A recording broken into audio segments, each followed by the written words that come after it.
If you're an artist creating items for sale, either physically and selling them or you're on a print-on-demand site, social proof is definitely something that you want to understand. And here's just an example of it. Gift for mom, 6,700 sales, in demand, 8 people bought this. These are things that Etsy does on purpose to try to get the viewer, the buyer, the potential buyer, excited about this. So there's no evidence just looking at the picture if this is a good design, a bad design, a popular design. We don't know. But when I look over here and I see 6,782 sales, ask yourself, should that really matter? I mean, if you want this, you're going to buy 1, 2 maybe, if you got, a couple parents or grandparents or something, right? But you're not buying 300 of them. So this is set up specifically to try to entice the buyer. And I'm going to explain that in a bit more detail in this video.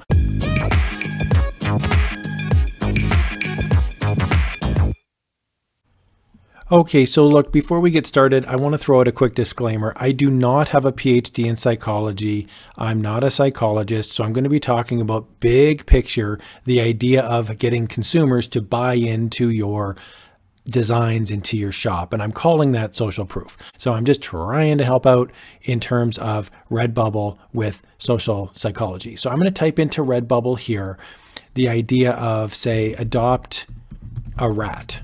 Okay. And there's only 12 results. And what happens big picture normally is when people see this, they go, oh, well, there's only 12 results. It's probably not a very good niche.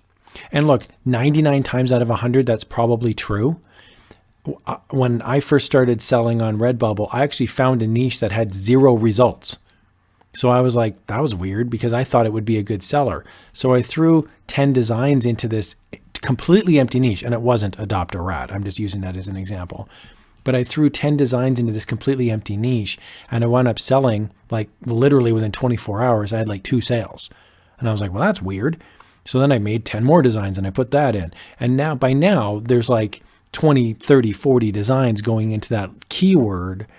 And nowadays there's like 600, 700 in that keyword, but I happen to be ahead of the trend. So my first piece of advice is just, if you see something like this, a keyword that has low results, don't just immediately discount it. You might be on to something where it's ahead of the trend.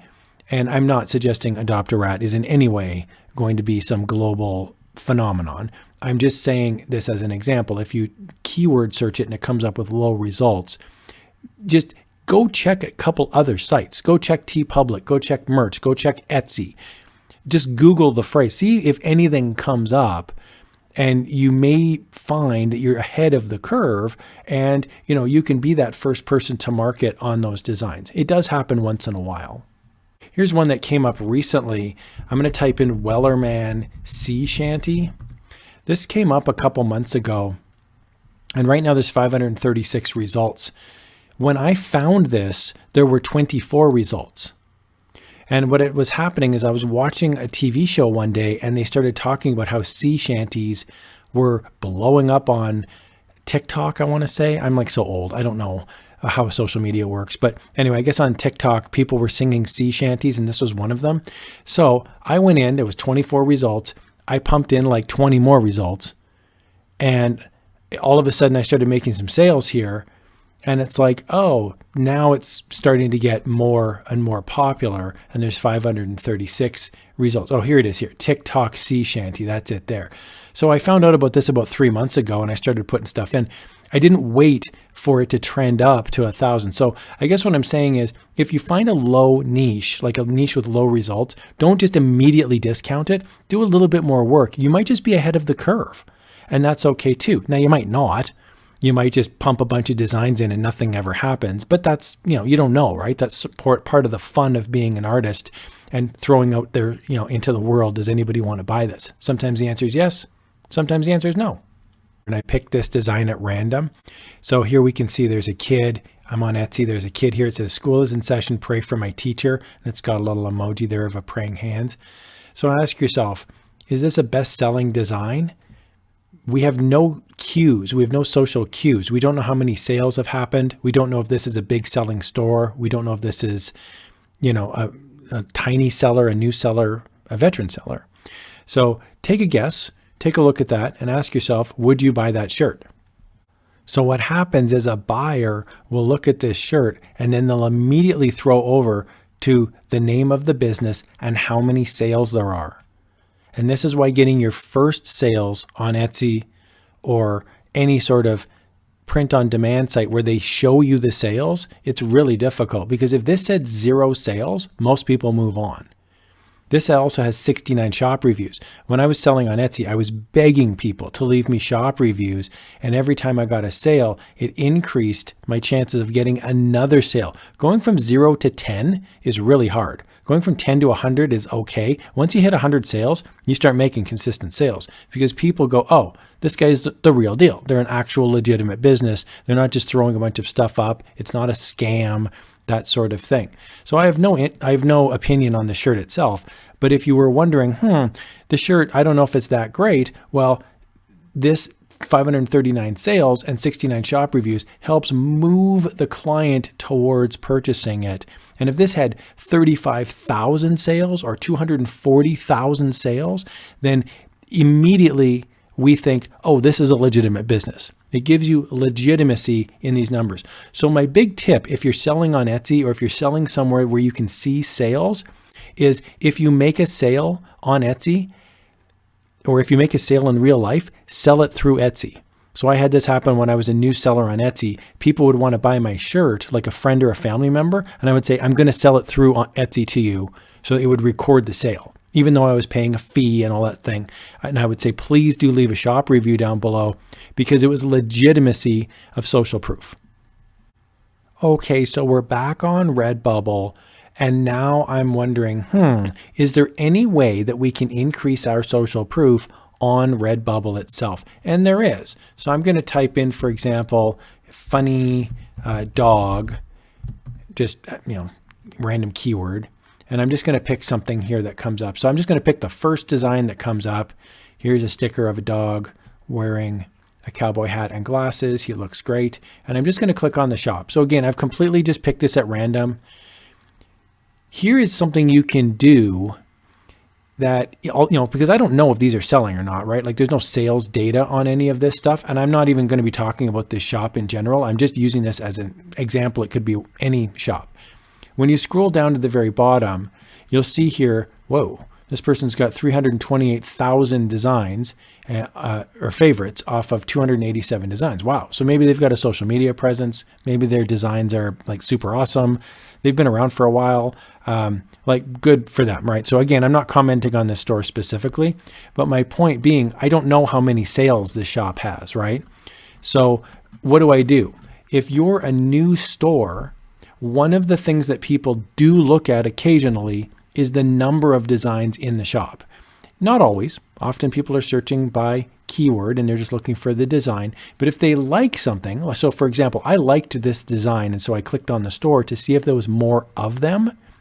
If there were only 13 designs, 8 designs, I would have immediately, even though it's not fair, I would have immediately gone, oh, they're not really serious. They're not really in it to win it. I guess, no, there's nothing like this store has nothing to do with this design. Like, yes, it's inside the store, but if I really liked this design and I'm on the fence about purchasing it, having more designs in the store does help. It doesn't make any sense. Like, it's not logical, right? But the number of designs gives you legitimacy in your store. So if you've got a great design and you've got hardly any designs, you may just need some more designs. Another thing is, if you go into the collections, okay, so I'm going to go into the collections and I'm going to click on Doggo, that's the collection. And here I can see there's 99 results. As soon as I see 99 results, as a consumer, I get excited. I go, oh, there's lots of results and I liked this design. I'm now excited to look through the different designs. But if I click on the collection and like 3 come up, I'm immediately disappointed. So again, I'm not saying every consumer is going to think this way. I'm not saying every customer on the planet is going to think this way. But if you're looking for ways that you can nudge people in the direction of a sale, you'd want to have collections with a legitimate number of designs in there. 99 is a great number. It could be 100 or 200. It might even be 50. But I would suggest that you don't have a collection and then have like 2 designs in the collection. It's sort of lets the air out of the tires and you kind of go, Okay, so I've got 3 takeaways here. If you're thinking, well, what do I actually do to increase my social proof? Because I can't just show off, to the world that I'm a legitimate store. What do I do? So the first tip that I've got is if you're selling on a platform that shows sales, drive real life sales through that platform. So what I mean is, for example, eBay, Etsy, these show sales or they show rankings and ratings. So if you've got a ranking or rating system, use that because people are going to come, try to bypass. They're going to go, well, how about we negotiate a price on Etsy and I'll just email you directly. And it's like, if you're new and you value having that sales number, then go through Etsy and take the sale just so you can get that number up. Getting from 0 sales to 10 sales on Etsy is really hard. So you may just want to get friends and family to buy some items through Etsy, knowing that you're going to have to pay a fee, but it gets the legitimacy of the store up. It's not really a dirty trick because they are actually buying something. So it's legitimate, but it helps make your store look more legit. Tip number 2 is if you're new on Redbubble or Teepublic, as an example, have at least a lot of designs. Now I put 100 in there and I know some people grab the pitchfork and they go, hold on, I've got 80 designs and I'm doing fine. That's great. But if you're struggling and you're not making sales and you have less than 100 designs, this might help. People might be going to your store and they like what they see, but they're getting a little discouraged because there's a psychological factor in there where they go, well, there's only 34 designs. It shouldn't matter, but it sometimes does. So I threw 100 in there. Look, if you need to do more than 100, less than 100, whatever, but the more, the better. Tip number 3 is if you have a collection like on Redbubble and Teepublic, you can create collections of designs. I think the more the better. So having 30 or more designs inside of that collection really helps boost the legitimacy of the collection. If it's some obscure photo set that you're doing or some illustration that's very niched down, having 30 or more in the collection makes it look like it's already selling, even if it's not. Because in my mind, it's like, well, why is that restaurant empty? Like if no one's going to that restaurant, why am I going to go eat there? But if the restaurant's full, you're like, oh, well, other people are going there. So the idea is if you see a collection with more than 30 designs, our brains typically go, well, they wouldn't have made 30 unless there was a demand for it. So it's kind of a self-serving prophecy on some level. Again, this is all psychological woo-woo, but if you're struggling to make sales, some of this might be helpful. So I hope you did find that helpful. As always, hit the like button. Feel free to leave me a comment, question, and yeah, have a great day, everybody. Thank you so much for watching.